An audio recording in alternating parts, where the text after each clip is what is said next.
In the last lecture, you brainstormed for keyword ideas and put together a list of keywords here in your keyword research template. Now what we want to do in this lecture is look at point 9 on our checklist, which is really to narrow down your keyword list. We want to get one step closer to the end of the process here, which is to really have your chosen keywords, which will be the centerpieces of your content. So how do you start to cut down this list and identify those keywords?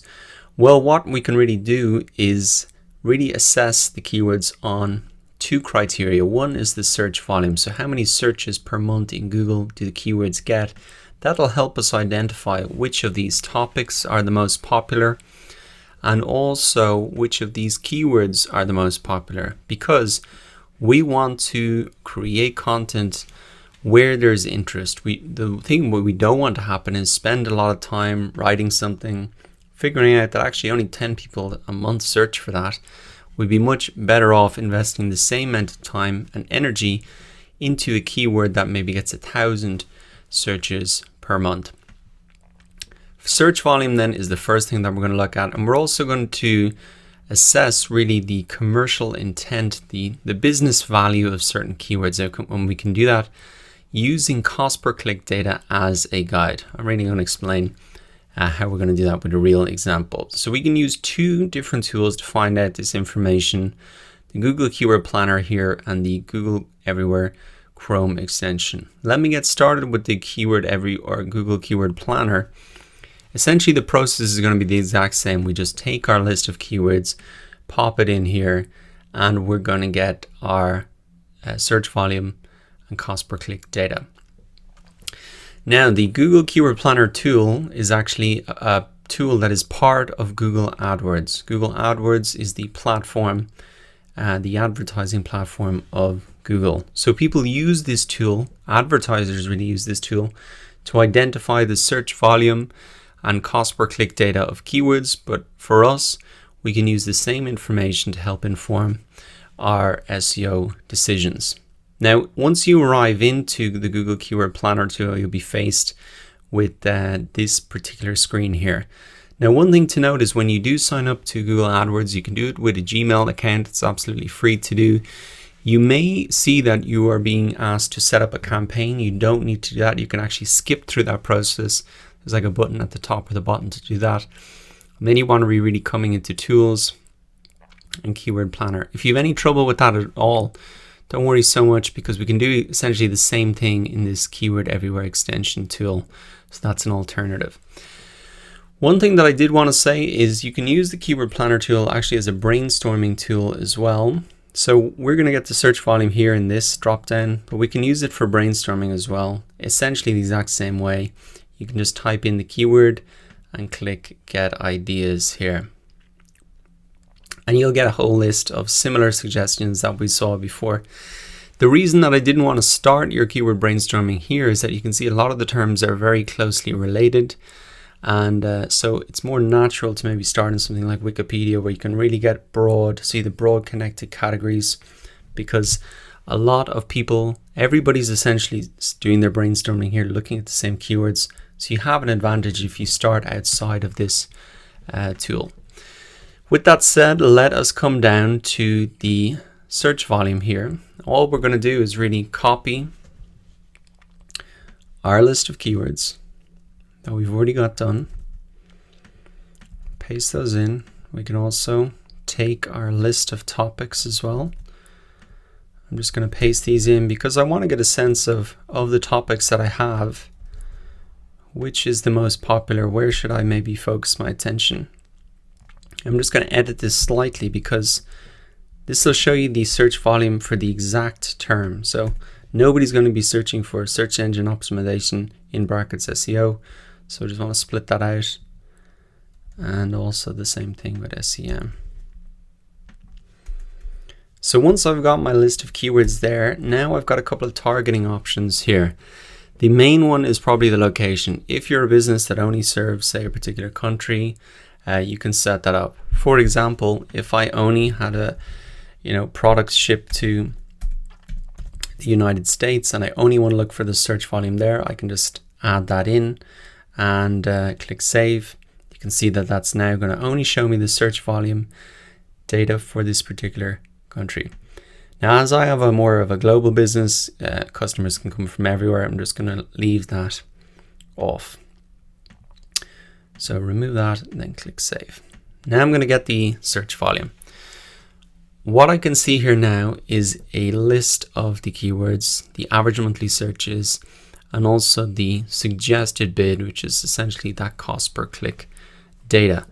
What I can do is maybe organize this list top to bottom in terms of the average monthly searches. And to do that, I can just click on this column here. Now, no surprise for me that I can see out of all of the topics that search engine optimization is essentially the biggest one. And after that, we move down to some of the social media marketing, email marketing, etc. So that can give you a very high level view of, okay, where's the interest between my different topics? Now, as we move down the list, I guess where we want to focus most of our attention is identifying those longer tail keywords that we found and seeing the difference between those. And I think the range you want to stick with was maybe between 500 searches per month and maybe 2,000, 2,500. I think they aren't going to be as competitive, but they're going to deliver enough search volume. Now I can see that some of my list is being hidden here, so I might extend this out to 50 rows and I can start to see it. So it's good for me to know something like SEO checklist, 2,900 searches per month. I think that's kind of within my range.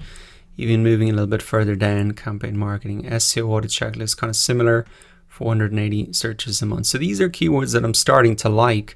And what I can see as well is that advertisers are paying for these keywords. So if advertisers are paying $5.82 or euros cents per click, then I know this is a valuable keyword for my business. I can sort this list by what advertisers are paying for it.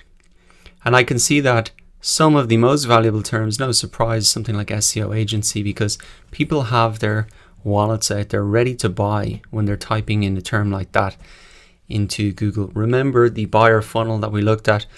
These guys are right at the bottom, they're ready to spend. Whereas if I look at the least valuable terms here, something like local search, webmasters, free course, anybody who types in a free course is not going to want to buy a course, so advertisers are not really spending on that. And something like local search, you can even type any keywords into Google if you're not quite sure what they're talking about. So local search, you can see there is one ad there for it, so somebody's spending money on that. They're spending, let's see, 78 cents. But you can see a lot of it is quite general and broad, and maybe those people are not quite far down the buyer funnel. Essentially, you want to assess then the keywords based on average monthly searches and suggested bids. And you can do essentially the exact same thing with the Keyword Everywhere Chrome extension. You take the same list. What you can do is really, instead of pasting it into the Google Keyword Planner, you just click on the icon here in your browser. You can see that there is a place to paste in the keywords. You can take the keywords from your list, copy those in and paste those in, and you can get the search volume and cost per click. Now, the one caveat with this tool is that it doesn't do the location targeting as well. You can change your settings, and I'll show you how to do that. But it only really shows search volume for these different countries for the moment. I think they're adding a lot every single time, but the targeting is much better in the Google Keyword Planner tool. You can narrow it down to specific cities even. So that's essentially the one caveat that there is between the tools. So have a look at those two different tools. The keywords that I'm starting to like now are these ones within the 500 the range, the couple that I pointed out there. So what I'm going to do is essentially come to my checklist here. I can take the information straight from here. So I'm actually just going to copy this back in.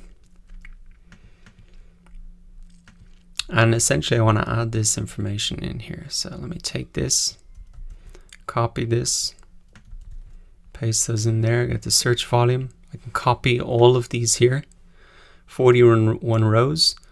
I can just paste this back in here. And now you can see I've got the search volume, etc. Delete this row, don't need it. And I can start to look at the keywords that I particularly like. So looking at some of them, I'm just gonna highlight some of these here. I'm actually gonna highlight the, there we go, easier to see. Best practices, that's kind of an interesting one. Checklist 2016, interesting for websites. So there might be some discrepancy between these tools in terms of search volumes. I think I saw that as 30 in the keyword planner. These tools aren't 100% accurate. None of them are.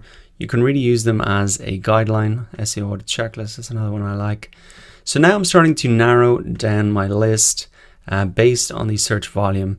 And I suggest you do the same. You can just really highlight them here in your keyword research template. Next up, we're going to move to the final step in our keyword research process, choosing our target keywords. So I'll see you there.